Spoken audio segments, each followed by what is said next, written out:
형사 합의를 협상 절차라고 한다면 고민해야 답이 보입니다.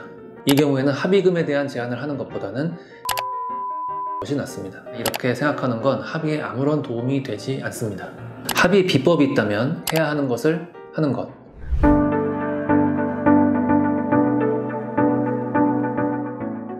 안녕하세요. 법머비네스 임태호 변호사입니다. 형사사건으로 고소를 당했거나 재판을 앞두고 계신 분들 중 피해자와의 합의를 간절하게 원하는 분들이 있을 겁니다. 그런데 피해자와의 합의는 대부분의 경우 아주 어렵습니다.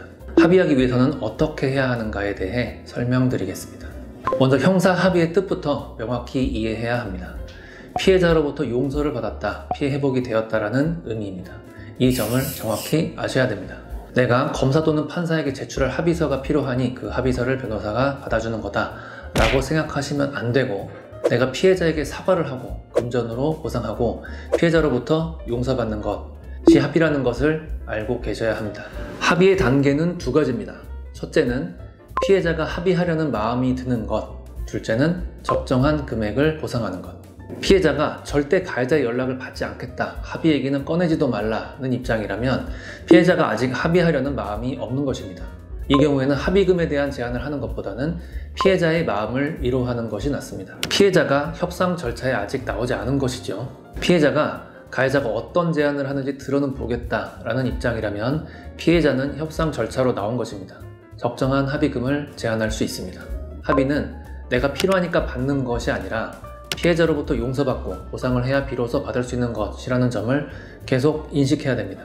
합의 비법이 있다면 하지 말아야 할 것을 절대 하지 않고 꼭 해야 하는 것을 하는 것, 그리고 기다려야 할 때는 기다리고 시급하게 준비해야 할 때는 모든 일을 제쳐놓고 준비하는 것입니다.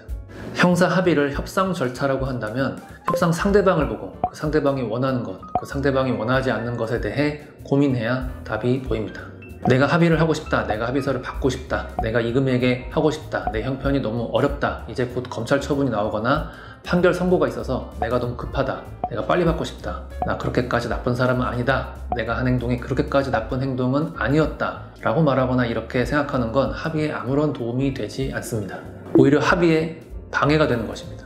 상대방이 지금 어떤 마음인가, 상대방이 두려워하는 것은 무엇인가, 상대방이 분노하는 것은 무엇인가, 상대방이 듣기 싫은 말은 무엇인가, 상대방이 듣고 싶은 말은 무엇인가, 상대방의 마음이 위로받으려면 어떻게 해야 하는가, 상대방이 원하는 합의금은 어떤 수준일까, 상대방은 왜 그 금액을 원할까, 내가 이 말을 하면 상대방이 어떻게 생각할까, 내가 이 말을 하지 않으면 상대방이 어떻게 생각할까 하는 고민을 끊임없이 해야 합의가 성사되는 방향으로 갈 것입니다. 이런 관점에서 상대방에게 합의를 제안할 때 하는 말은 피해자가 얼마에 합의해줬으면 좋겠다가 아니라 내가 이런 방식으로 책임지겠다가 되어야 될 것입니다. 그리고 또 중요한 요소는 시간입니다. 형사사건에서 합의는 변호사를 통해 진행됩니다. 형사사건의 가해자가 변호인 없이 피해자와 직접 연락하는 것이 금지되고 있습니다. 상대방에게 사과 의사를 전달하고 기다리고, 상대방이 그 내용을 보고 가해자의 마음에 대해 고민하고, 상대방이 고민 후에 협상 절차로 나오고, 상대방이 적정한 합의금을 제안받고 고민하고 또다시 역제안을 하는 과정을 거쳐야 합의가 됩니다. 이 과정에서 시간이 필요한 것이고, 가해자에게 필요한 것은 기다리고 인내하는 것입니다. 가해자가 피해자를 기다리지 못하고 합의 언제 해줄 거냐, 도대체 언제 합의가 되는 거냐는 질문만 던진다면 합의에서 멀어지게 될 것입니다. 그게 사건마다 다른데, 이제 피해자분께서 그 가해자를 처벌을 원하는가 아니면 처벌에 상응하는 위자료를 원하는가에 따라 다르겠지만, 사실 이제 실형 위험이 있는 사건의 경우에는 4천이든 5천이든 뭐 9천 1억이든 협상 대상이 될 거예요. 근데 이제 실형 가능성이 좀 적다, 예를 들어서 좀 경미한 정도의 추행이다, 그리고 전과가 전혀 없는 소량의 촬영이다 라면은 실형 가능성이 떨어지거든요. 그러면은 그 가해자 같은 경우에는 내가 2천만 원이 없고 여기저기서 빌리면은 마련할 수는 있겠지만, 그렇게 합의를 하는 것과 그냥 합의 안 하고 합의 안 했을 경우에 처벌을 받는 것을 비교해 보겠죠. 비교해 봐가지고 내가 그냥 벌금이든 집행유예든 받는 게 낫겠다, 저 돈은 내가 마련하기 힘들다 라면은 가해자 입장에서 그거를 이제 또 무산시킬 수가 있으니까, 실은 이제 형사 처벌 그리고 위자료 청구했을 때 나오는 금액 하고 비교해서 적정한 금액으로 가해자 쪽에서 승낙할 가능성이 높아지겠죠.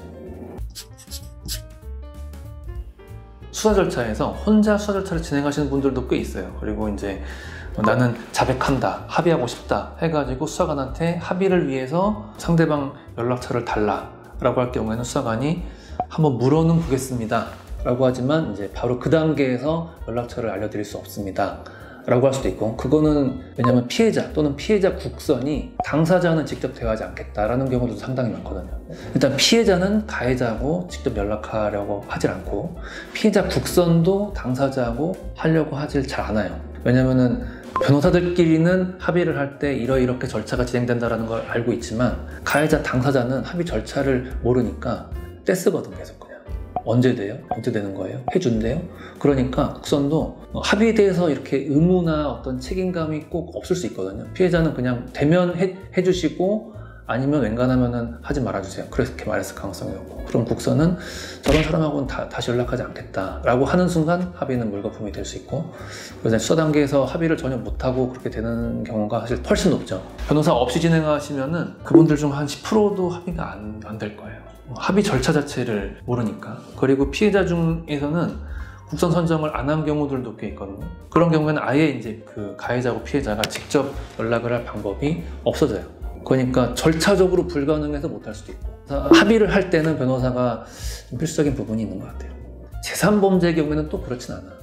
재산범죄인 경우에는 둘 사이에 이미 거래 관계도 있었고 하니까 그냥 뭐 가해자 피해자 사이에서 이제 직접 연락하고 하는 게 엄격하게 금지되거나 그런 건 아닌 건데, 폭력범죄들, 특히 성폭력범죄 같은 경우에는 엄격하게 분리가 되기 때문에 피해자 가해자 사이에서 연락이 안 됩니다.